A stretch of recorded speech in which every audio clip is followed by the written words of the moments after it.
नमस्कार दोस्तों, आप सभी का स्वागत है आपके अपने online platform target with UN में। जैसा हमने आपको बताया था कि दिल्ली में जो होम्योपैथिक फार्मासिस्ट का आप लोगों का जो एग्जाम होना है 6 तारीख को, उससे पहले एक मैराथन क्लास देंगे जिसकी पीडीएफ हमने आप लोगों को प्रोवाइड करा दी। आप लोगों ने अपने आंसर लगाए होंगे। अब इनके जो सही आंसर है उसके साथ में हम आप लोगों को पूरी वीडियो का जो हल है वो हम आप लोगों को यहाँ पे देंगे। तो सभी लोग वीडियो को पूरा देखिएगा, अपने जो 150 क्वेश्चन है इन सभी को देखिएगा। पेपर के बुक से हमने जो है एक इम्पॉर्टेंट क्वेश्चन निकाले हैं, कुछ टॉपिक वाइज हैं, तो आप लोग इनको देखिएगा जरूर और अपना कमेंट बॉक्स में जरूर बताइएगा कि वीडियो कैसी लगी है। अगर चैनल पे आप पहली बार हमारे विजिट कर रहे हैं तो चैनल को जाके सबसे पहले सब्सक्राइब कर लें, उसके बाद वीडियो को लाइक जरूर करिएगा। बढ़ते हैं क्लास में। ये क्लास जो है होम्योपैथिक फार्मासी मैराथन क्लास है और ये टारगेट विद युवान की तरफ से कराई जा रही है। हम लोग बढ़ेंगे पहले क्वेश्चन की तरफ। पोर्टेंटाइजेशन है, ये सशक्तिकरण है, इसके बारे में यहाँ पे जो क्वेश्चन दिए गए हैं उनको देखेंगे। यहाँ पर हमने इसको बायलिंगुअल रखा है, इंग्लिश में भी है और हिंदी में भी है। तो हम कोशिश करेंगे कि दोनों तो नहीं पढ़ पाएंगे क्योंकि एक वीडियो बहुत ज़्यादा लंबी हो जाएगी। तो हिंदी को हम यहाँ पे पढ़ते रहेंगे, आप अगर इंग्लिश वाले हैं तो आप इंग्लिश में भी इसको पढ़ लीजिएगा। यहाँ पर है, दवाई के डायनामाइजेशन के सिद्धांत को ऑर्गेनाइजेशन ऑफ मेडिसिन के किस संस्करण में प्रस्तुत किया गया है। आपके पास ऑप्शन है, 5वां संस्करण है, छठा संस्करण है, दूसरा संस्करण है या चौथा संस्करण है। तो यहाँ पर अगर हम लोग राइट ऑप्शन की बात करेंगे तो ये 5th एडिशन जो है आपका राइट ऑप्शन हो जाएगा। यहाँ पे दूसरा क्वेश्चन यहाँ पे देखेंगे, जो डेसिमल स्केल है उसका आविष्कार किसने किया था।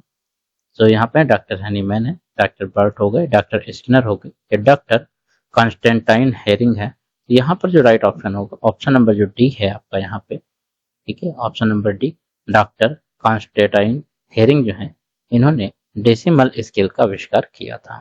क्वेश्चन नंबर 3 देखेंगे कि यहाँ पर देख रखा है, सेंटिसिमल स्केल इज में औसत पदार्थ और वाहन का जो अनुपात है वो क्या होता है, इसके बारे में यहाँ पे पूछा गया है।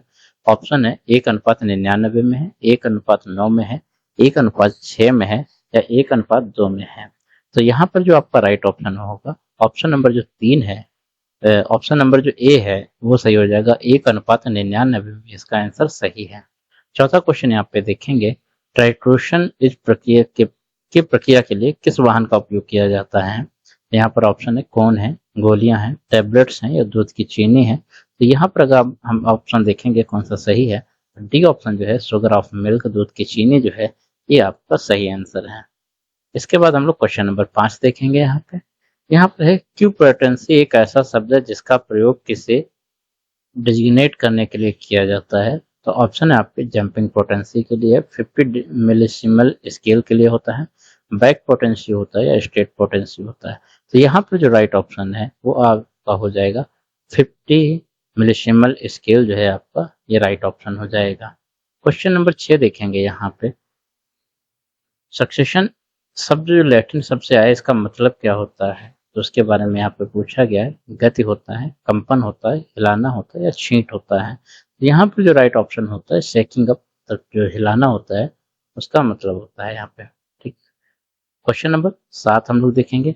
यहाँ पर देखा रखा है, किस दशमलव स्केल के नीचे पदार्थ जो है अल्कोहल या शुद्ध पानी में घुलनशील नहीं होते हैं। आपको ऑप्शन है 8x, 7x, 10x या 6x।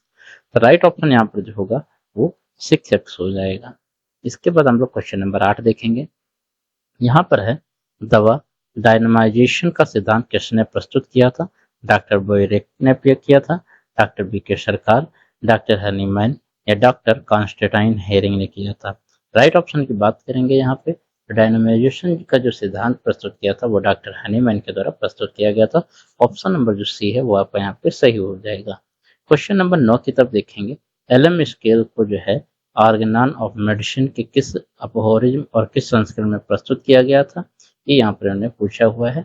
आपके पास ऑप्शन है अपहोरिज्म 280 छठा संस्करण था, अपहोरिज्म 270 ये छठा संस्करण है, अपहोरिज्म 270 5वां संस्करण है या अपहोरिज्म 250 छठा संस्करण है। यहाँ पर अगर हम लोग राइट ऑप्शन की बात करेंगे तो आपका जो ऑप्शन नंबर बी है अपहोरिज्म 270 छठा संस्करण जो है इसका राइट ऑप्शन हो जाएगा। फिर हम लोग आगे बढ़ेंगे, क्वेश्चन नंबर 10 देखेंगे। सेंटेसिमल स्केल की शक्ति को किस अक्षर को जोड़कर दर्शाया जाता है। ऑप्शन है सी, डी, LMX। राइट ऑप्शन आपका हो जाएगा ए जो है इसको सी अक्षर से जोड़कर दर्शाया जाता है। इसके बाद क्वेश्चन नंबर 11 है कि डेसिमल स्केल की शक्ति को किस अक्षर को जोड़कर दर्शाया जाता है। तो आपके पास ऑप्शन है एक्स, LM, सी या CH। राइट ऑप्शन आपका हो जाएगा यहाँ पे ऑप्शन नंबर ए जो है वो यहाँ पर सही हो जाएगा। इसके बाद क्वेश्चन नंबर हम लोग 12 देखेंगे। एलएम स्केल के तहत पहली पोटेंसी तैयार करने में कितनी सुसेक्शन की जाती है। तो आपके पास ऑप्शन है 10, 50, नो स्ट्रोक है या 100 है। तो राइट ऑप्शन यहाँ पर देखेंगे आपका राइट ऑप्शन हो जाएगा ऑप्शन नंबर जो डी है ये आपका सही हो जाएगा। क्वेश्चन नंबर हम लोग 13 की तरफ बढ़ेंगे। सेंटिसिमल स्केल किस अफोरिज्म और ऑर्गेनन ऑफ मेडिसिन के किस संस्करण में पेश किया गया था। इसके बारे में यहाँ पे पूछा हुआ है। आपके पास ऑप्शन है अफोरिज्म 270 पांचवा संस्करण है, अफोरिज्म 271 पांचवा संस्करण है, या अफोरिज्म 270 छठा संस्करण है, या अफोरिज्म 270 चौथा संस्करण है।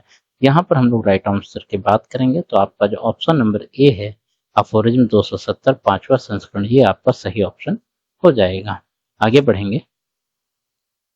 अब हम लोग यहाँ पे देखेंगे स्टैंडर्डाइजेशन ऑफ ड्रग, दवाओं का जो मानकीकरण होता है उसके बारे में यहाँ पे हम लोग पढ़ेंगे।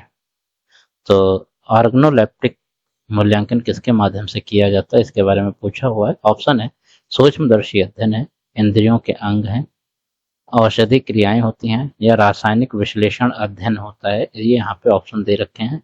राइट ऑप्शन की हम लोग बात करेंगे तो ऑर्गन ऑफ सेंस जो होता है, ठीक है, ऑर्गन ऑफ सेंस जो होते हैं इंद्रियों के अंग होते हैं, उससे इसका मूल्यांकन किया जाता है। क्वेश्चन नंबर हम लोग 15 देखेंगे।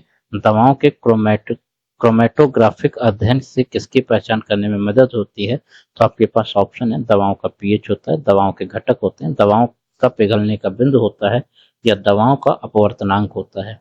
तो राइट ऑप्शन की हम लोग बात करेंगे तो राइट ऑप्शन हो जाएगा ऑप्शन नंबर बी जो है ये आपका सही होगा। दवाओं के जो घटक होते हैं, ठीक है, वो क्रोमेटोग्राफिक अध्ययन में इसकी पहचान की जाती है दवाओं के घटक की। क्वेश्चन नंबर हम लोग 16 देखेंगे।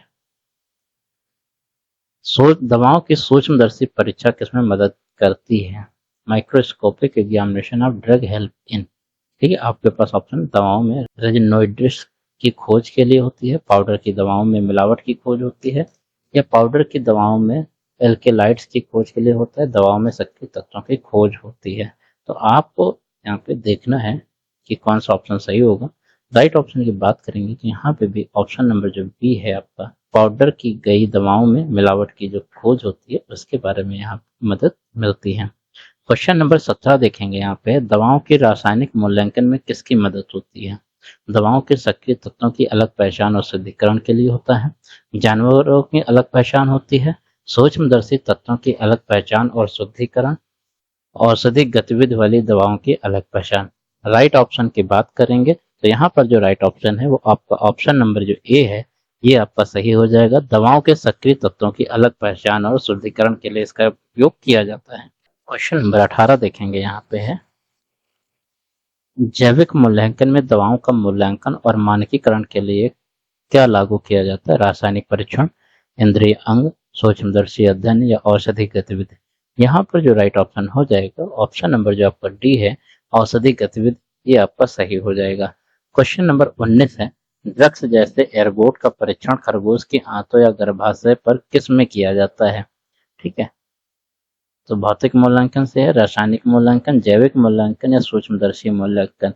तो राइट ऑप्शन यहाँ पर हो जाएगा ये एक बायोलॉजिकल मूल्यांकन होता है, जैसे किसी जानवर पे हम लोग जो करते हैं वो बायोलॉजिकल होता है। ठीक है, क्वेश्चन नंबर हम लोग 20 देखेंगे।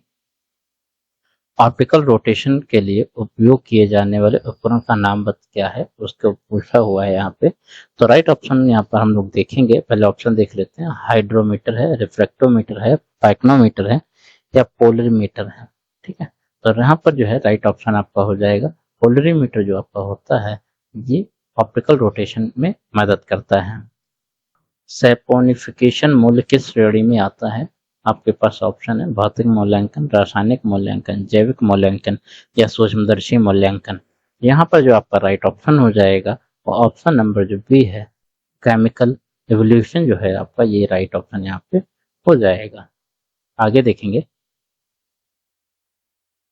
भौतिक मूल्यांकन में शामिल हैं कुल ठोस पदार्थ का अनुमान है, फ्लोरेंसस परीक्षण है, हिस्टोलॉजिकल अध्ययन है या बाहरी आकृति विज्ञान है।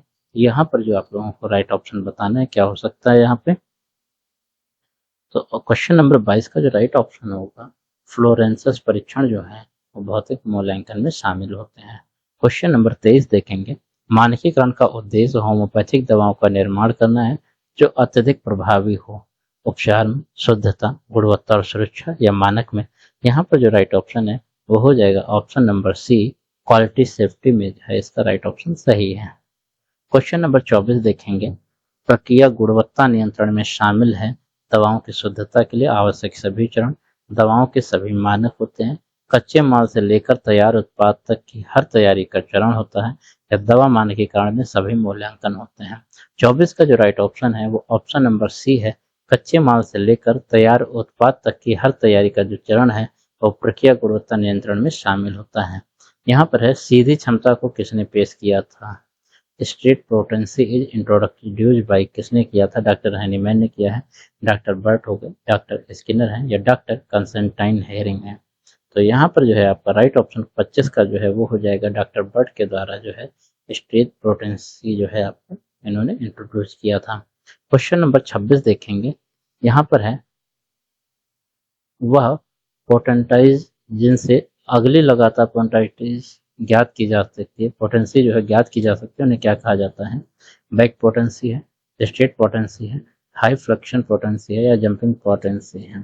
ठीक है, तो 26 का जो राइट ऑप्शन हो जाएगा वो ऑप्शन नंबर 1 हो जाएगा। ये जो है बैक पोटेंसी, ये आपका राइट ऑप्शन है। यहाँ पर देखेंगे, सिंगल वाइज पोटेंसीज को किस नाम से जाना जाता है। यहाँ पर ऑप्शन है, स्वान पोटेंसीज है, स्किनर पोटेंसीज है, कोर्साकोफ्स पोटेंसीज है या फिनके पोटेंसीज है। 27 का जो राइट ऑप्शन है वो ऑप्शन नंबर जो सी है, कोर्साकोफ पोटेंसीज जो है ये आपका राइट ऑप्शन हो जाएगा। क्वेश्चन नंबर 28 देखेंगे, जंपिंग पोटेंसी का उपयोग ठोस 6x को किस रूप में परिवर्तित करने के लिए किया जाता है। तो 8x सॉलिड हो गया, 8x लिक्विड में है, 8 से 7x सॉलिड में है या 7x लिक्विड में। राइट ऑप्शन की हम लोग यहाँ पे बात करेंगे, तो यहाँ पर है 8x लिक्विड जो होता है उसको परिवर्तित करते हैं। क्वेश्चन नंबर 29 हम लोग देखेंगे, यहाँ पर है, उच्च फ्लक्शन पोटेंसी में मध्यवर्ती चरण के लिए तरल पतलन तैयार करने के लिए किस वाहन का उपयोग मशीनों की मदद से किया जाता है। तो शुद्ध पानी है, मजबूत अल्कोहल हो गया, ग्लिसरीन हो गया या डिस्पेंसिंग अल्कोहल हो गया। तो यहाँ पर जो है हम लोग राइट ऑप्शन की बात करेंगे, तो 29 का जो है ये जो है प्योरीफाइड वाटर जो होता है इसका उपयोग किया जाता है। क्वेश्चन नंबर 30 हम लोग देखेंगे, तो यहाँ जंपिंग पोटेंसी को किस नाम से जाना जाता है। स्टेट पोटेंसी से हो गया, फ्लक्शन पोटेंसी हो गया, एलम पोटेंसी हो गया, बैक पोटेंसी हो गया। तो 30 का जो राइट ऑप्शन है वो हो जाएगा फ्लक्शन पोटेंसी जो होता है इसको हम लोग किस नाम से जानते हैं, जंपिंग पोटेंसी के नाम से जाना जाता है। ठीक, उसके बाद हम लोग यहाँ पे देखेंगे क्वेश्चन नंबर 31 में, एलम स्केल की औसत की शक्ति क्या होती है। 1/50,000 है, 1/5000 है, 1/500 या 1/1000 होती है। तो यहाँ पर हम लोग जो राइट ऑप्शन देखेंगे वो ऑप्शन नंबर जो ए होता है, 1/50,000 जो है एलएम स्केल की औसत की शक्ति होती है।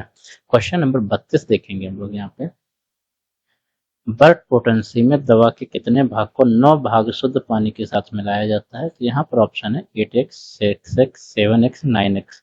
तो राइट ऑप्शन हम लोग यहाँ पे देख लेते हैं, तो राइट ऑप्शन हो जाएगा बी जो है 6x, ये राइट ऑप्शन है। उसके बाद बर्ट पोटेंसी में कौन सा वाहन व्हीकल उपयोग किया जाता है, शुद्ध पानी, मजबूत शराब, ग्लिसरीन या डिस्पेंसिंग शराब। ठीक है, तो ऑप्शन नंबर क्वेश्चन नंबर 33 का जो है राइट ऑप्शन ए है, प्यूरिफाइड वाटर जो होता है इसका उपयोग किया जाता है। क्वेश्चन नंबर 34 हम लोग यहाँ पे देख लेते हैं, उन पोटेंसीज का नाम जो अक्सर उपयोग की जाने वाली पोटेंसीज से पहले तैयार की जाती हैं क्या कहलाती हैं। ठीक है, तो यहाँ पर है,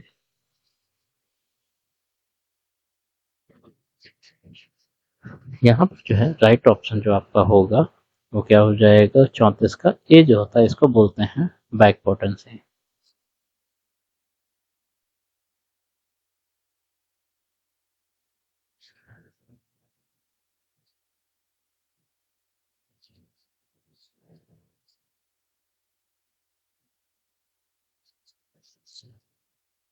उन पोटेंसीज का नाम जो अक्सर उपयोग की जाने वाली पोटेंसी से पहले तैयार की जाती हैं क्या कहलाता है?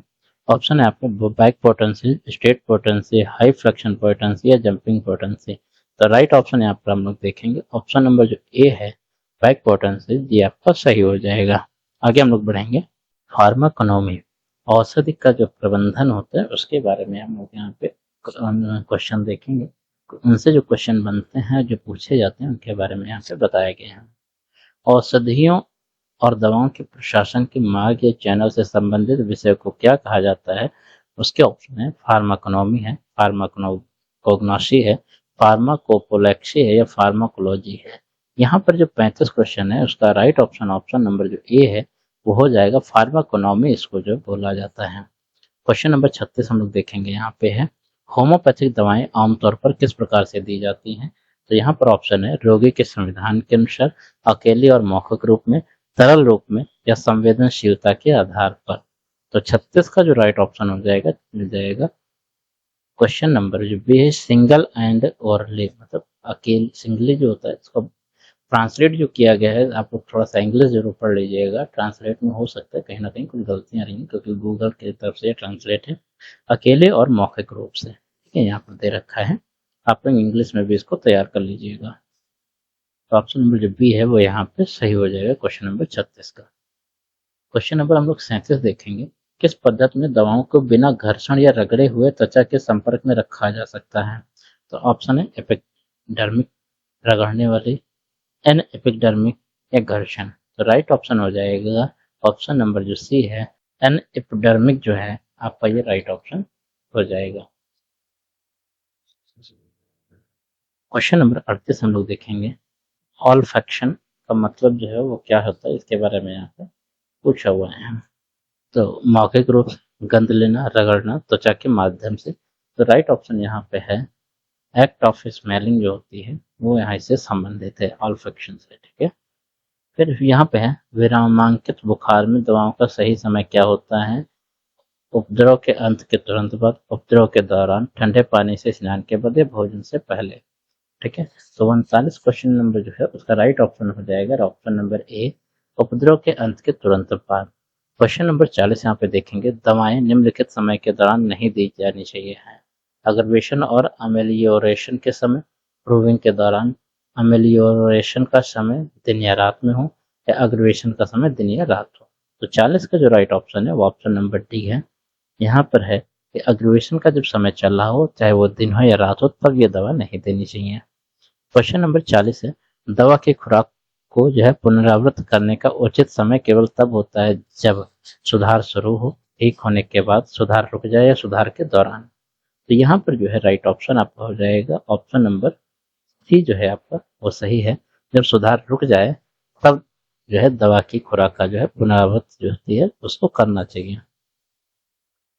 यहाँ पर है क्वेश्चन नंबर 42 है। यहाँ पर इसको आप लोग सही कर लीजिएगा। यहाँ पर होगा हनीमैन ने कहा कि होम्योपैथिक उपचार तब सबसे निश्चित और प्रभावशाली ढंग से काम करते हैं जब दवा से निकलने वाली औषधि आभा को थोड़े समय के लिए इनहेल किया जाए। यह निम्नलिखित अपरिज्म में कहा गया है। ये किसमें कहा गया है इसको यहाँ पे हम लोग को बताना है। तो यहाँ पर है अपरिज्म 288, अपरिज्म 264, अपरिज्म 272 या अपरिज्म 284। राइट ऑप्शन की हम लोग बात करेंगे। 42 का जो राइट ऑप्शन है वो 42 नंबर जो है आपका अपरिज्म 288, ये आपका सही हो जाएगा। क्वेश्चन नंबर 43 की तरफ हम लोग देखेंगे। एक ही समय में एक से अधिक सरल औषधि पदार्थों को देने के संबंध में किस अपरिज्म का में उल्लेख किया गया है? अपरिज्म 286, अपरिज्म 284, अपरिज्म 272 या अपरिज्म 274 में किसमें किया गया इसको हमको यहाँ पे बताना है। तो ऑप्शन नंबर जो आपका सी है 47 का, ठीक है, अपरिज्म 272, इसमें इसको दिया गया है। क्वेश्चन नंबर 44 हम लोग देखेंगे। तो यहाँ पर है यह किस अपरिज्म में उल्लेखित है कि जब तरल उपाय पर्याप्त होते हैं तो जटिल उपायों का प्रयास करना गलत है? अपरिज्म 286, अपरिज्म 284, अपरिज्म 272 या अपरिज्म 274। तो 44 का राइट ऑप्शन है अपरिज्म 274, जो है इसमें इस चीज को दिया हुआ है। फिर यहाँ पे है ड्रग स्ट्रेंथ, दवा की जो गुणवत्ता उससे संबंधित है, ठीक है। हनीमैन विधि के अनुसार एकोनाइट सीता की औसत शक्ति क्या है? 1/6, 1/2, 1/10 या 1/, 100। तो 45 का हम लोग राइट ऑप्शन देखेंगे तो 1/2 जो है यहाँ पे ऑप्शन नंबर बी जो है ये सही हो जाएगा। हनीमैन वेद के अनुसार ध्रुजा की जो औषधि शक्ति है वो क्या है? 1/2, 1/10, 1/100 या 1/1000। 46 का राइट ऑप्शन जो है वो भी 1/2 है। थ्रूजा में जो है वो आपका 1/2 रहेगा और एक्नोनाइट में भी 1/2 रहेगा। यहाँ पर है हनीमैन विधि के अनुसार पुलसटीला चीटा की औषधि शक्ति क्या है? 1/10, 1/100, 1/6, 1/2। तो 47 का जो राइट ऑप्शन है वो क्या हो जाएगा? 1/C जो है इसका राइट ऑप्शन, 1/6 जो है वो आपका राइट ऑप्शन सही है। 48 में हम लोग देखेंगे हनीमैन विधि के अनुसार एपिस मेल चीटा की औषधि शक्ति क्या है? 1/2, 1/6, 1/1000, 1/10। तो 48 का जो राइट ऑप्शन है वो ऑप्शन नंबर जो डी है वो सही हो जाएगा। हम लोग यहाँ पे क्वेश्चन नंबर 49 देखेंगे। 49 है हनीमैन विधि के अनुसार नाइट्रम्यूर के मूल समाधान की औषधि शक्ति क्या है? तो 1/6, 1/10, 1/100, 1/2। तो यहाँ पर जो 49 है उसका राइट ऑप्शन हो जाएगा 1/10। ऑप्शन नंबर जो बी है वो सही हो जाएगा। यहाँ पर देखेंगे हनीमैन विधि के अनुसार आर्सेनिकम एल्बम की मूल समाधान की औषधि शक्ति क्या है? 1/10, 1/6, 1/100, 1/2। तो यहाँ पर जो राइट ऑप्शन है वो आपके हो जाएंगे 1/100। हम लोगों ने यहाँ पर 1/3 भाग जो है वो पूरा कर लिया है। 150 में 50 क्वेश्चन हम लोगों के ये कंप्लीट हो गए हैं। अगले 100 क्वेश्चन भी हम लोग यहाँ पे देखेंगे। क्वेश्चन नंबर 51 है हनीमैन विधि के अनुसार अचेचस मदर टाइटूरेट की औषधि शक्ति क्या है? 1/6, 1/2, 1/1000, 1/10 और 1/100। तो राइट ऑप्शन जो है यहाँ पर हो जाएगा ऑप्शन नंबर जो है डी जो है 1/10 और 1/100 जो है ये राइट ऑप्शन में आ जाएगा। हनीमैन विधि के अनुसार स्टेनमेट मदर टिंचर की औषधि शक्ति क्या है? 1/10 और 1/10, 1/2, 1/6 या 1/20। तो क्वेश्चन नंबर 52 जो इसका राइट ऑप्शन हो जाएगा 1/10 और 1/100। क्वेश्चन नंबर 53 भी हम लोग यहाँ पे देखते हैं। फास्फोरस की औषधि शक्ति क्या है? आप लोग ये लिखेगा 1/100, 1/667, 1/10, 1/2। तो राइट ऑप्शन यहाँ पे जो 53 है उसका हो जाएगा ऑप्शन नंबर जो बी है 1/667। ये फास्फोरस की औषधि शक्ति है। तो इसके बाद क्वेश्चन नंबर 54 देखेंगे। ब्रायोनिया चीटा की औषधि शक्ति नई विधि के अनुसार क्या है? 1/2, 1/6, 1/10, 1/1000। तो क्वेश्चन नंबर जो 54 है उसका जो राइट ऑप्शन हो जाएगा ऑप्शन नंबर जो सी है ये यहाँ पे सही हो जाएगा। 55 देखेंगे बेलेस्पर की औषधि शक्ति नई विधियों के अनुसार क्या है? 1/10, 1/2, 1/6, 1/1000। तो यहाँ पर जो है क्वेश्चन नंबर 55 उसका राइट ऑप्शन होगा ए 1/10।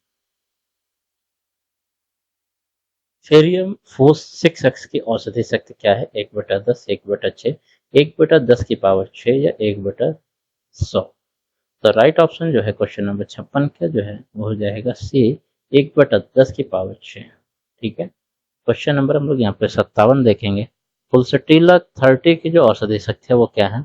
1/6, 1/10, 1/10 की पावर 30 या 1/10 की पावर 60। ठीक है। यहाँ पर जो 57 नंबर है उसका राइट ऑप्शन हो जाएगा डी नंबर होगा 1/10 की पावर 60 जो है वो पुलसटीला 30 की औषधि शक्ति है। क्वेश्चन नंबर 58 देखेंगे। आइपिकेट 200 की औषधि शक्ति क्या है? 1/10, 1/10 की पावर 200, 1/10 की पावर 2 या 1/10 की पावर 400। राइट ऑप्शन हम लोग 58 का देखेंगे। 1/10 की पावर 400 जो है वो सही है। यहाँ पर है मैकफोस 12 एक्स की औषधि शक्ति क्या है? 1/2, 1/10 की पावर 6, 1/10 की पावर 12, 1/10 की पावर 24। राइट ऑप्शन की हम लोग बात कर लेते हैं। यहाँ पर है ऑप्शन नंबर जो सी है वो सही हो जाएगा। 1/10 की पावर 12 जो है वो सही है। अब हम लोग यहाँ पर व्हीकल से संबंधित जो है कुछ क्वेश्चन इनको देखेंगे। मिल्क शुगर जो है एक क्या है उसको यहाँ पे बताना है। तरल वाहन है, अर्ध ठोस वाहन है, स्थिर तेल है या ठोस वाहन है? तो 60 का जो राइट ऑप्शन हो जाएगा सॉलिड व्हीकल ये कहलाता है। शुगर ऑफ मिल्क होते हैं वो सॉलिड व्हीकल होते हैं।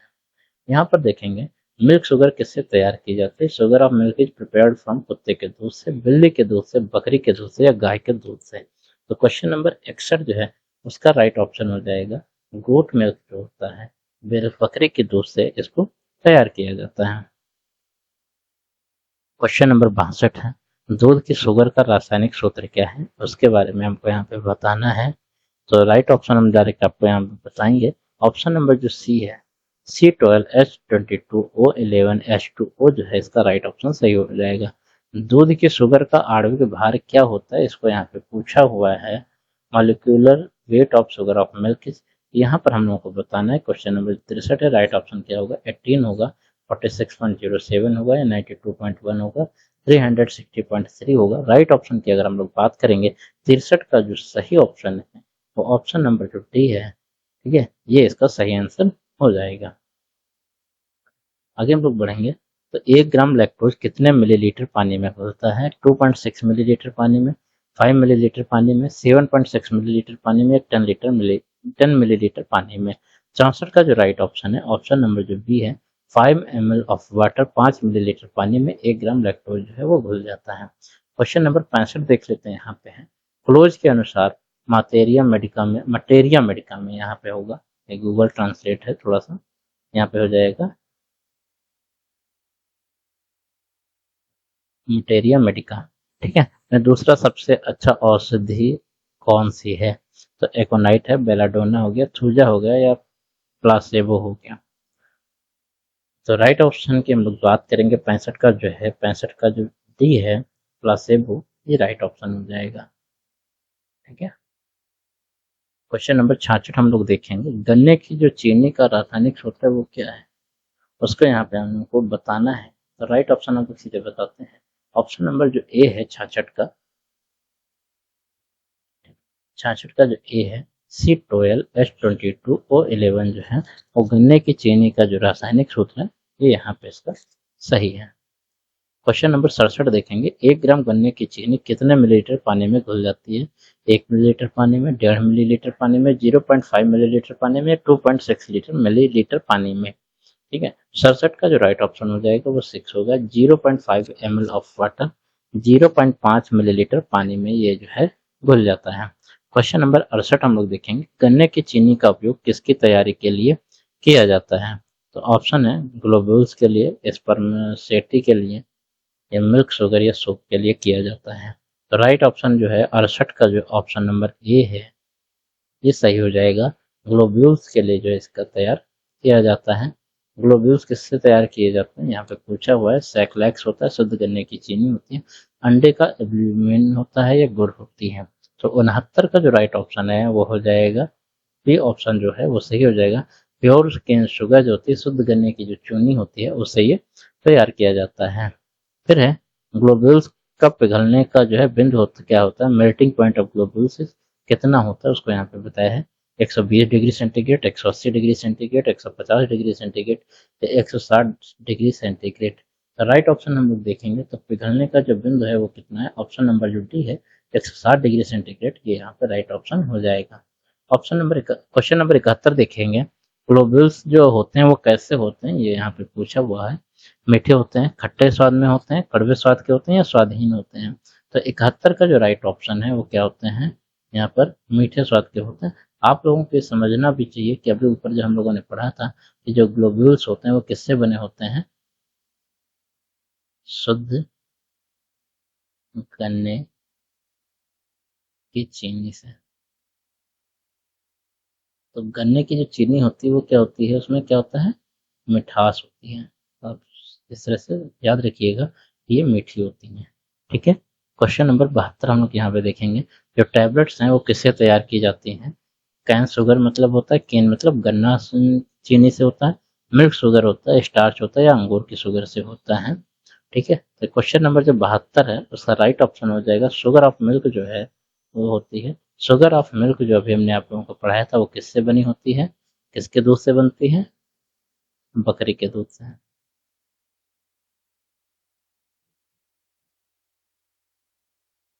ठीक है, तो आप लोग इसको याद रखिएगा। कौन तैयार किए जाते हैं, कैसे तैयार किए जाते हैं? साइक्लेक के द्वारा, स्टार्च शुगर सिरप या कैन शुगर के साथ अंडे की सफेदी। ठीक है, तो 73 जो है उसका राइट ऑप्शन हो जाएगा ऑप्शन नंबर डी। कॉर्न्स जो होते हैं वो कैन शुगर मतलब गन्ने की चीनी के साथ साथ में अंडे की जो सफेदी जो होती है, ताकि एल्ब्यूमिनम जो होता है उसके साथ इसको तैयार किया जाता है। क्वेश्चन नंबर 74 हम लोग देखेंगे यहाँ पे, freezing point of digital water मतलब शुद्ध पानी का जो जमाव बिंदु है वो कितना होता है। 0 डिग्री सेंटीग्रेड, 80 डिग्री सेंटीग्रेड है, या -2 डिग्री सेंटीग्रेड है, या 100 डिग्री सेंटीग्रेड है। 74 का जो राइट ऑप्शन है वो ऑप्शन नंबर ए हो जाएगा। 0 डिग्री सेंटीग्रेड पे जो है पानी का जमाव हो जाता है।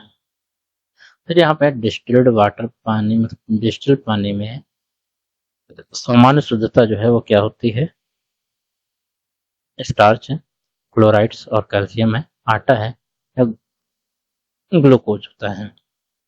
तो 75 का जो राइट ऑप्शन हो जाएगा ऑप्शन नंबर जो बी है, क्लोराइड्स और कैल्शियम जो है इसमें सामान्य अशुद्धता होती है।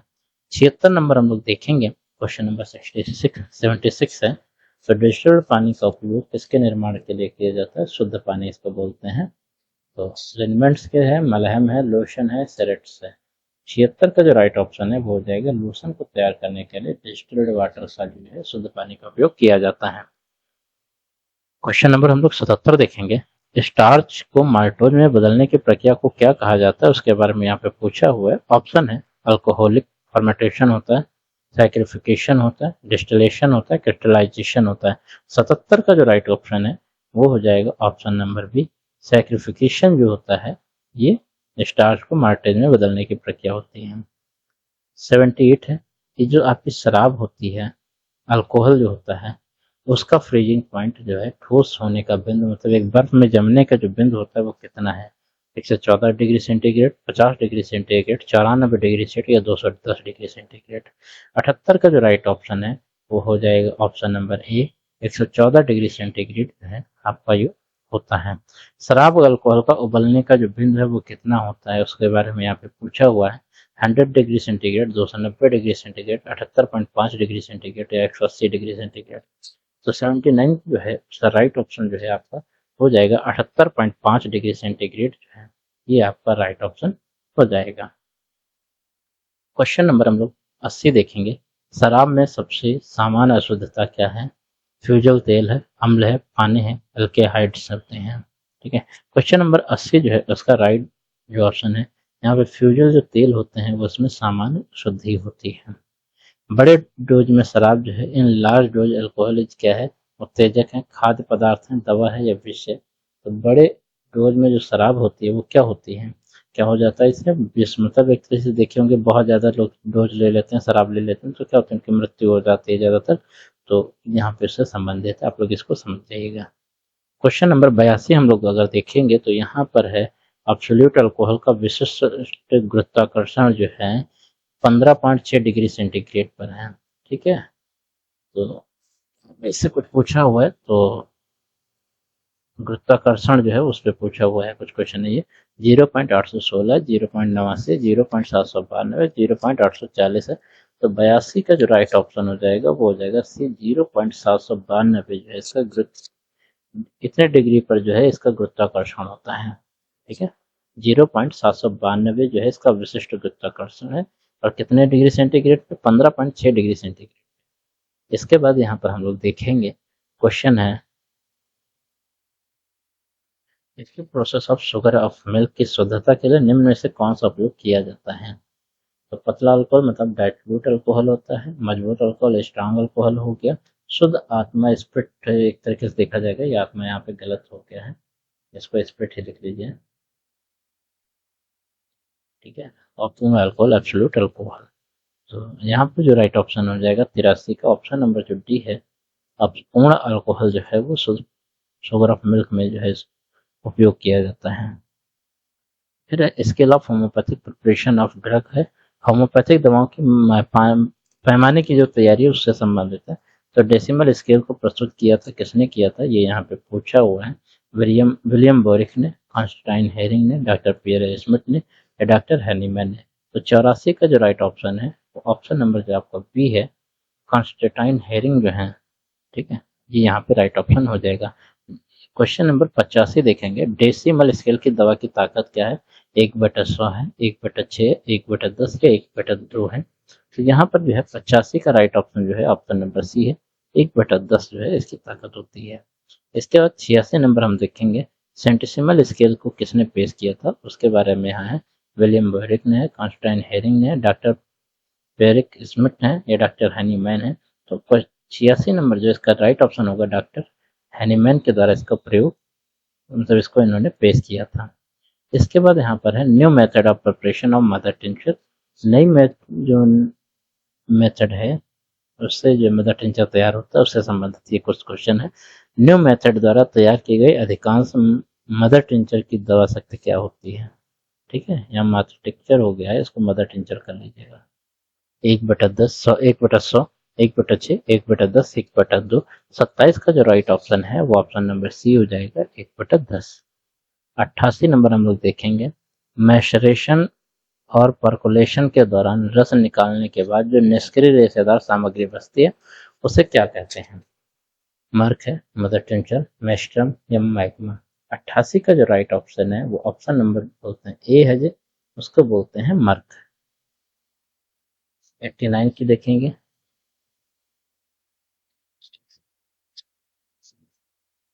यहाँ पर मास हो गया है इसको।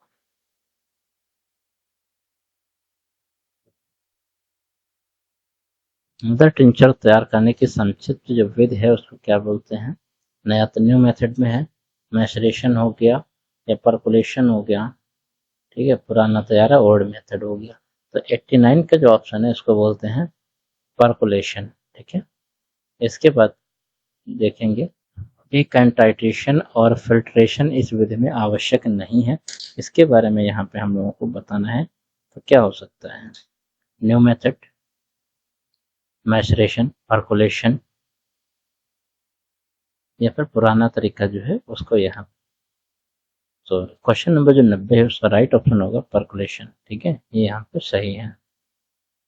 यह विधि डॉक्टर हनीमैन के द्वारा प्रस्तुत की गई थी। तो कौन सी जो थी वो क्या था, यहाँ पर हम आप लोगों को पता है कि हनीमैन के द्वारा जो है ओल्ड मेथड जो है पुराना तरीका वो प्रस्तुत किया गया था।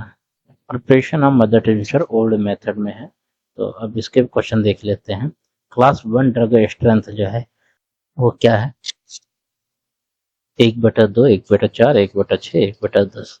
तो क्लास 1 ड्रग स्ट्रेंथ जो है उसका राइट ऑप्शन हो जाएगा 92 का ए, 1/2 जो है वो सही हो जाएगा।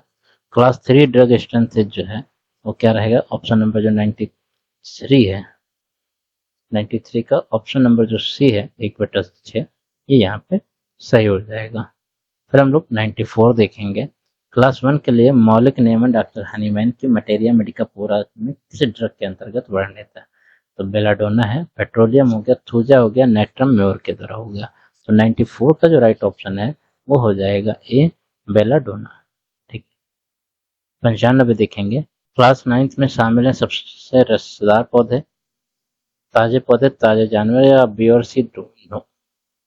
तो 95 का जो ऑप्शन है वो कौन से ऑप्शन सही होंगे, ऑप्शन नंबर जो डी है बोथ बीसी जो है, मतलब ताजे पौधे भी हैं और ताजे जानवर जो हैं वो क्लास 9 में शामिल हैं। इसके बाद 96 क्वेश्चन देखेंगे। क्लास फर्स्ट में शामिल है सबसे रसेदार पौधे, खनिज, जानवर, सबसे कम रसदार पौधे। तो 96 का राइट ऑप्शन है वो हो जाएगा ए, सबसे रसदार पौधे। इसके बाद हम लोग देखेंगे इसमें जलिया शामिल है, किसमें शामिल है, क्लास 4 में, 3 में, 1 में, 8 में। 97 का जो राइट ऑप्शन है वो भी यहाँ पे 1 हो जाएगा, क्लास 4 में ये शामिल है। 98 का हम लोग देखेंगे, स्टेफिसाग्रिया शामिल है, क्लास 5, थर्ड, यहाँ पे इसको 4 कर लीजिएगा।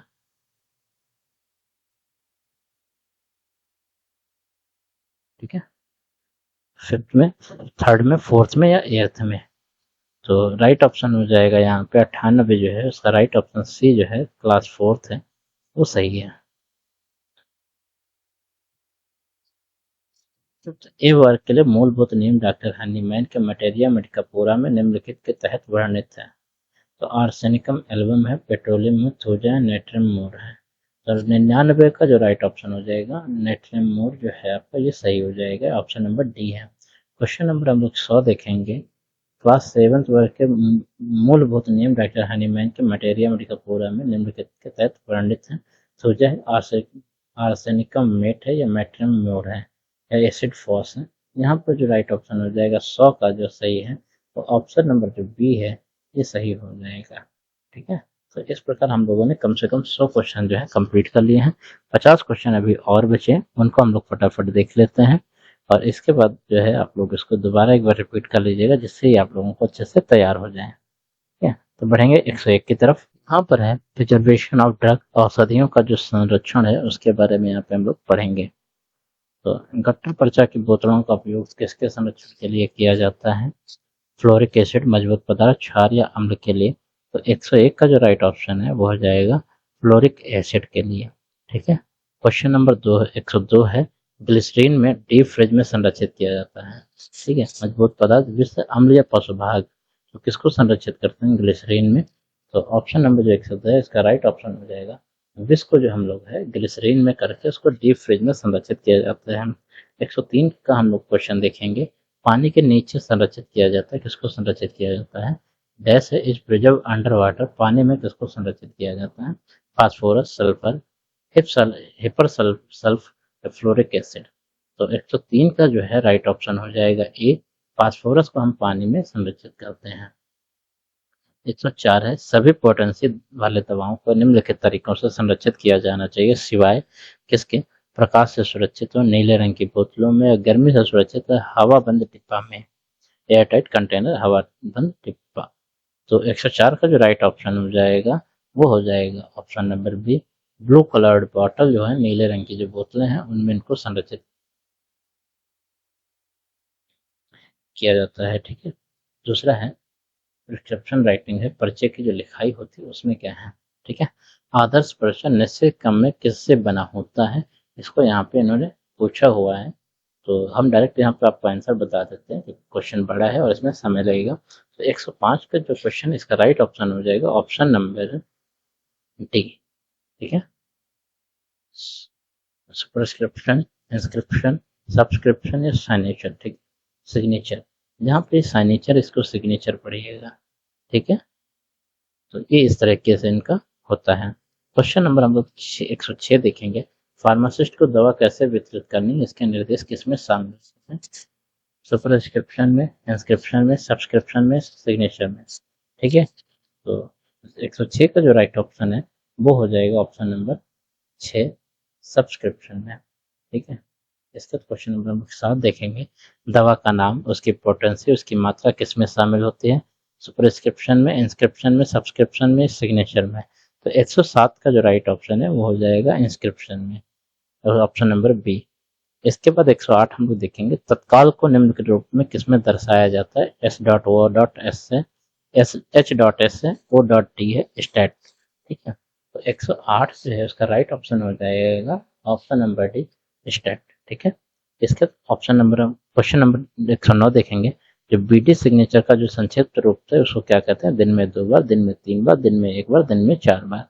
तो 109 का राइट ऑप्शन हो जाएगा ट्विस ऑफ अ डे, दिन में 2 बार।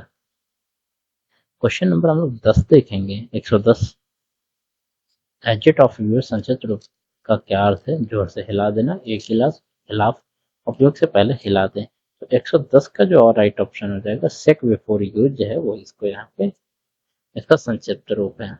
111 जो है उसका बीपी का जो संक्षिप्त रूप है उसको यहाँ पे पूछा हुआ है।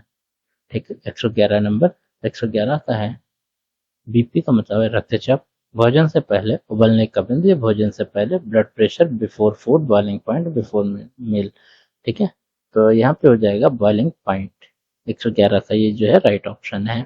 112 नंबर हम देखेंगे। एचएस का जो संक्षिप्त रूप है उसको क्या कहते हैं? रात में सोते समय, सुबह या 1 घंटा। तो 112 का जो राइट ऑप्शन है, अब बेड टाइम को हम लोग एचएस के नाम से जानते हैं।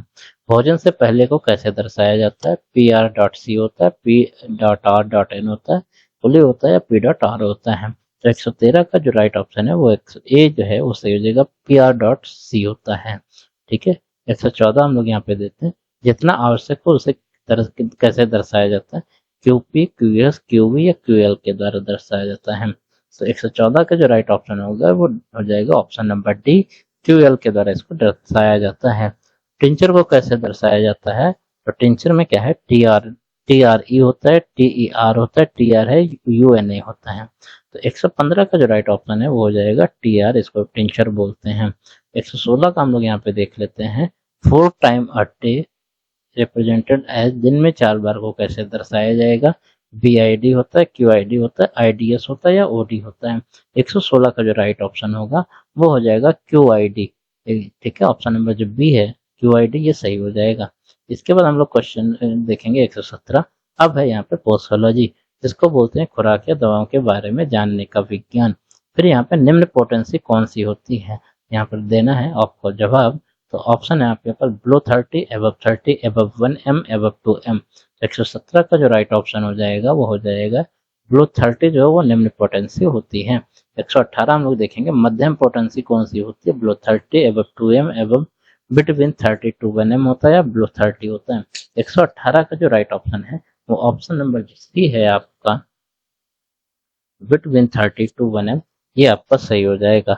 119 नंबर हम लोग यहाँ पे देख लेते हैं, निम्न पोटेंसी का उपयोग सामान्यतः कब किया जाता है, पुरानी बीमारी में, तीव्र बीमारी में, पुरुष रोग में या महिला रोग में, in chronic disease, acute disease, male disease या फीमेल डिजीज। ठीक है, डिसीज जो होती हैं इनको यहाँ पे बताना है। तो 119 जो है उसका राइट ऑप्शन हम लोग देखेंगे तो ये होगा क्रॉनिक डिजीज। क्रॉनिक मतलब होता है पुरानी बीमारी। ठीक है, 120 नंबर हम लोग देख लेते हैं, उच्च पोटेंसी का उपयोग सामान्यतः कब किया जाता है, पुरुष रोग में, महिला रोग में, तीव्र बीमारी में व पुरानी बीमारी में। तो हम लोग इसका उपयोग कब करते हैं, 100 नंबर 20 100 क्वेश्चन जो है उसका सही हो जाएगा। एक्यूट डिजीज जो होती है, तीव्र बीमारी जो होती है, उसमें इसका उपयोग किया जाता है। 121 नंबर हम लोग देखेंगे, उच्च पोटेंसी किसके लिए सर्वश्रेष्ठ होती है, अति संवेदनशील व्यक्ति के लिए होते हैं, उच्च बौद्धिक लोग जिनका मानसिक कार्य अधिक होता है, असाध्य पुरानी बीमारी या असाध्य तीव्र बीमारी।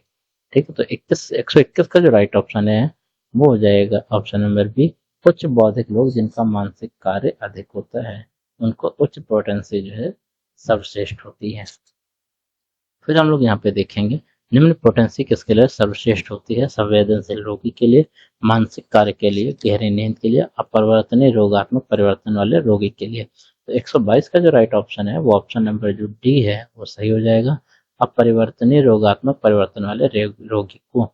123 का हम लोग ऑप्शन देखेंगे क्वेश्चन, दवाओं की खुराक का अध्ययन क्या कहलाता है, इसको देखना है, एलोपैथी, होम्योपैथी, प्राकृतिक चिकित्सा या पोस्टोलॉजी। तो 123 का जो राइट ऑप्शन है वो ऑप्शन नंबर हो जाएगा डी, इसको बोलते हैं पोस्टोलॉजी। इसके बाद हम लोग देखेंगे 124 नंबर, तीव्र रोगों में रोगी की संवेदनशीलता कैसी होती है, निम्न होती है, मध्यम, उच्च या सामान्य होती है। तो यहाँ पर हम लोग राइट ऑप्शन देखेंगे 124 का राइट ऑप्शन जो होता है वो सी है, इसको बोलते हैं हायर। तीव्र रोगों में रोगों की जो संवेदनशीलता होती है वो उच्च होती है। 125 हम लोग देखेंगे, नौसोट समूह की दवाओं का उपयोग किस पोटेंसी में करना चाहिए, उच्च पोटेंसी में, निम्न पोटेंसी में, मध्य पोटेंसी में या गंभीर पोटेंसी में। तो 125 का हम लोग जो राइट ऑप्शन है वो देखेंगे हायर पोटेंसी जो है इसका सही हो जाएगा ऑप्शन नंबर ए। इसके बाद हम लोग देखेंगे अति सूक्ष्म शब्द का जो शब्दकोश अर्थ है वो क्या होता है, बहुत बड़ी मात्रा, बहुत कम मात्रा, बहुत बड़ी मात्रा या बहुत मात्रा। वेरी लार्ज बहुत बड़ी हो गई है, very large quantity, very low quantity, very big quantity या स्मॉल क्वांटिटी। ठीक है, तो यहाँ पर देखेंगे ये सी और ए ऑप्शन जो है सेम सेम लगभग है।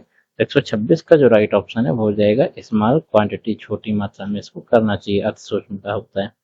ठीक है, घातक खुराक का दूसरा नाम क्या होता है, लेथर डोज, एकर डोज, कुल डोज, औसत डोज। तो 128 का जो राइट ऑप्शन है वो हो जाएगा लेथर डोज, यहाँ पे ये सही हो जाएगा। इसके बाद 129 नंबर हम लोग देखेंगे, अपवर्तक खुराक का दूसरा नाम क्या है, अनंतिम खुराक, न्यूनतम खुराक, शारीरिक खुराक, आंशिक खुराक। तो 129 नंबर जो है उसका राइट ऑप्शन हो जाएगा आंशिक खुराक। 130 नंबर हम लोग देखेंगे, मोनोफार्मेसी का पर्यायवाची क्या है, पॉलीफार्मेसी, यौगिक औषध, मिश्रण औषध या होम्योपैथिक औषध। 130 का राइट ऑप्शन जो है वो ऑप्शन हो जाएगा ए, पॉलीफार्मेसी जो है वो मोनोफार्मेसी का पर्यायवाची शब्द है। 131 नंबर हम लोग देखेंगे, किसने कहा था कि न्यूनतम खुराक वह खुराक है जो चिकित्सा रूप में प्रयुक्त होने पर लक्षण उत्पन्न करने में सक्षम नहीं होती? डॉक्टर कैंट ने, डॉक्टर हनीमैन ने, स्टुअर्ट क्लोज ने, डॉक्टर वर्तिकार ने। तो 131 का जो राइट ऑप्शन है वो हो जाएगा सी नंबर, स्टुअर्ट क्लोज जो है इन्होंने इसको बताया था। इसके बाद हम लोग आगे देखें एक्सटर्नल एप्लीकेशन, बाहरी जो अनुप्रयोग होते हैं कुछ, उनके बारे में यहाँ पे पढ़ेंगे। Ratio of glycerine is, glycerine का अनुपात क्या है? 1:8, 1:9, 1:01, 1:10। 132 का जो राइट ऑप्शन है वो हो जाएगा 1:9 में। इसके बाद हम लोग 133 नंबर देख लेते हैं, जब दवा का आधार पाउडर रूप में हो तो कौन सी विधि का उपयोग किया जाता है? Fusion with, mechanical incorporation with, dispensing with, step with. 133 का जो राइट ऑप्शन हो जाएगा वो मैकेनिकल इनकॉर्पोरेशन विधि जो है आपका ये सही हो जाएगा, इनकॉर्पोरेशन मेथड। ठीक है। 134 नंबर हम लोग देख लेते हैं, हनीमैन ने अपने ऑर्गन ऑफ मेडिसिन में बाहरी अनुप्रयोगों के खिलाफ कुछ तर्क दिए थे, वो किसमें दिए थे? 6वें संस्करण में, 5वें संस्करण में, 285 धारा, 284 और 285। ठीक है, ये 285 जो है ये यहाँ पे हो जाएगा।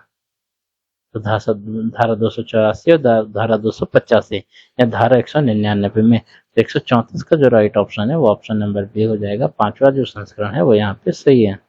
135 नंबर देखेंगे, निम्नलिखित में का उपयोग फ्रैक्चर और विस्थापन के उपचार में किया जाता है जहां अचलता की आवश्यकता होती है।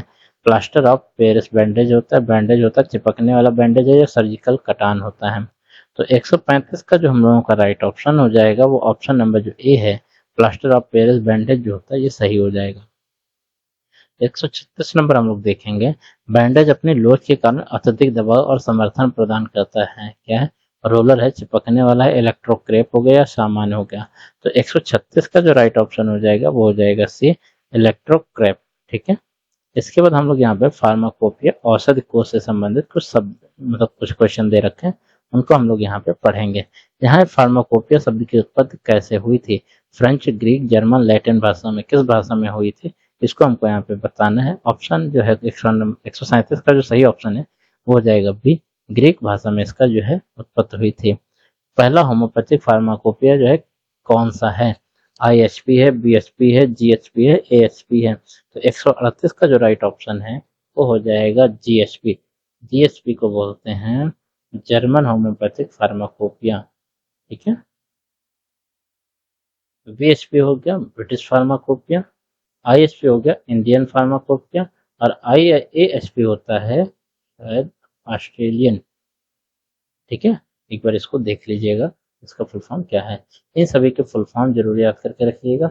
हो सकता है दे दे कि IHP का फुल फॉर्म बताइए और आपके पास 4 ऑप्शन दे दे, तो उस पर आप लोगों को कंफ्यूजन होगी, इसलिए इनकी स्पेलिंग सही जो है, फुल फॉर्म जो है इनका देख के रखिएगा। फुल इनकी मीनिंग जो है वो जरूर देखिएगा। इसके बाद है इन विच पहला होम्योपैथिक फार्माकोपिया किस वर्ष प्रकाशित हुआ?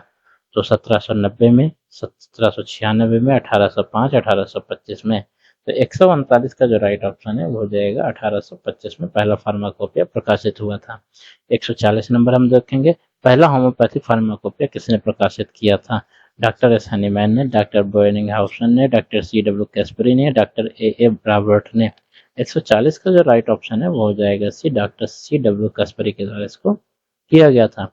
141 नंबर अगर हम लोग देखेंगे, ब्रिटिश होम्योपैथिक फार्माकोपिया कब प्रकाशित हुआ था? 1826, 1839, 1854 या 1870 में। तो 141 का जो राइट ऑप्शन है वो ऑप्शन नंबर डी है, 1870 में ये प्रकाशित किया गया था। होम्योपैथिक फार्माकोपिया ऑफ इंडिया का पहला खंड कब प्रकाशित हुआ, इसके बारे में यहाँ पे पूछा गया। ऑप्शन है 1830, 1838, 1971, 1873। 142 का राइट ऑप्शन हो जाएगा 1971 जो है homeopathic pharmacopoeia of India HPI का जो पहला खंड है ये प्रकाशित हुआ था 1971 में। 143 नंबर हम लोग यहाँ पे देखेंगे, अब तक होम्योपैथिक फार्माकोपिया ऑफ इंडिया के कितने खंड प्रकाशित हुए हैं? तो सीधा सा यहाँ पे पूछा हुआ है कि जो HPI है, HPI के कितने खंड प्रकाशित हुए हैं? 2, 10, 9, 8। तो कहीं पर आपको 9 मिल जाएंगे, कहीं पे आपको 10 मिल जाएंगे, लेकिन अभी जो है वो 10 हैं। आपके अगर ऑप्शन में 10 नहीं है तब आप 9 करिएगा। ठीक है, अभी जो है हम यहाँ पे 10 पे टिक करें क्योंकि टोटल 10 हो चुके हैं 2013 में। ठीक है, अगर ऑप्शन में 10 आता है तो 10 करिए, नहीं तो आप 9 करके आइएगा। इसके बाद है होम्योपैथिक फार्माकोपिया ऑफ पाकिस्तान जो है वो कब प्रकाशित हुआ था? 1978 में, 1988 में, 1997, 1989 में। तो 144 का जो राइट ऑप्शन है वो हो जाएगा 1988 में। ठीक है। इसके बाद 145 नंबर हम लोग देखेंगे, एचपीआई का जो दूसरा खंड है वो कब प्रकाशित हुआ था? होम्योपैथिक फार्माकोपिया ऑफ इंडिया का दूसरा खंड जो है तो कब प्रकाशित हुआ था? तो आपका हो जाएगा 1974 में। ठीक है। उसके बाद है 10th volume of homeopathic pharmacopoeia. यहाँ पे होम्योपैथिक फार्माकोपिया ऑफ इंडिया का 10वां खंड कब प्रकाशित हुआ था? 2011, 12, 13, 14 में। तो 46 का जो राइट ऑप्शन हो जाएगा वो ऑप्शन नंबर 2013 हो जाएगा। सी जो है वो सही हो जाएगा। ठीक है। इसके बाद टर्मिनोलॉजी से संबंधित कुछ शब्दावलियां हैं, उनके बारे में हम लोग यहाँ पे देखेंगे। वह विज्ञान जो जीवित जीव पर दवा की क्रिया के बारे में ज्ञान प्रदान करता है क्या कहलाता है? फार्मेसी है, फार्माकोलॉजी है, फार्माकोडायनेमिक्स है, फार्माकोकाइनेटिक्स कहलाता है। 147 का जो ऑप्शन है वो ऑप्शन नंबर बी जो है वो आपका सही हो जाएगा। फार्माकोलॉजी जो है ये सही हो जाएगा। 148 नंबर हम देखेंगे, फार्माकोलॉजी की वह शाखा जो दवा की गतिशील क्रिया के ज्ञान से संबंधित है क्या कहलाती है? फार्माकोडायनेमिक्स कहलाती है, फार्माकोकाइनेटिक्स होता है, फार्माकोनोनोसिया होता है, या उपरोक्त में से कोई नहीं होता है। 148 का जो राइट ऑप्शन है वो ऑप्शन नंबर ए जो है वो सही हो जाएगा। फार्माकोडायनेमिक्स जो है वो सही है। 149 नंबर हम लोग देखेंगे, दवा की जो पहचान का विज्ञान है वो क्या कहलाता है? फार्माकोनोमी है, फार्माकोग्नोसी है, फार्माकोथेरेपी है, उपयुक्त में से कोई नहीं है। तो 149 का जो राइट ऑप्शन हो जाएगा वो ऑप्शन नंबर जो बी होता है, फार्माकोग्नोसी जो है वो सही हो जाएगा। 150 नंबर हम लोग देखेंगे, जो व्यक्ति दवाओं को तैयार करता है या वितरित करता है उसे क्या कहते हैं? फार्माकोपुलिस्ट कहते हैं, फार्मासिस्ट कहते हैं, फार्माकोफिलिया कहते हैं, फार्माकोलॉजिस्ट कहते हैं। तो 150 का जो राइट ऑप्शन हो जाएगा वो ऑप्शन नंबर 20 हो जाएगा, उसको फार्मासिस्ट कहा जाता है। तो कैसी लगी आप लोगों को क्लास आज की? हम लोगों को कमेंट बॉक्स में जरूर बताइएगा। मिलते हैं अगली क्लास में, तब तक के लिए नमस्कार, धन्यवाद।